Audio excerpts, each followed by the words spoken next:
Yo, finally finished the Giant Boulder. It's one of those bikes, it didn't look that bad to begin with, but the more you looked, the more it was pretty grimy everywhere. And things needed tuning and, rust removing and chips doing and the paintwork. And the paint was all flat and it's all shiny with T-cut and all that.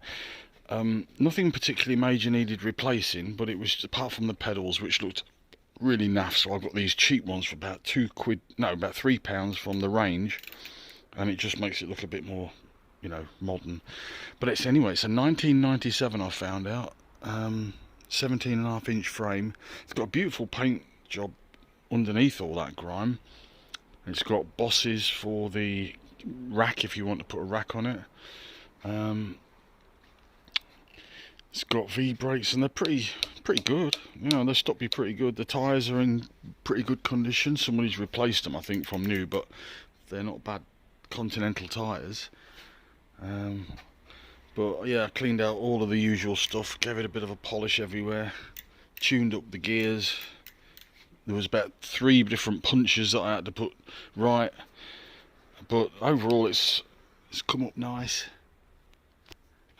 I've straightened the wheels so they're nice and straight now. Put new brake blocks on it, but they were old brake blocks but new to this bike. And straighten the wheels so it's nice and true. Yeah, overall it's come up a lot better than what I thought it was going to do when I first started looking at it. And it's actually quite a nice paint when you look at it. It's got a nice metallic silver, and then it fades into this with a bit more flair than modern bikes. This nice metallic red at the back, almost maroon. But yeah, it's got fluorescent edging to the Giant sign. You just don't get that with modern bikes anymore. All the gears are working, the seat's in good condition, everything's really polished up well.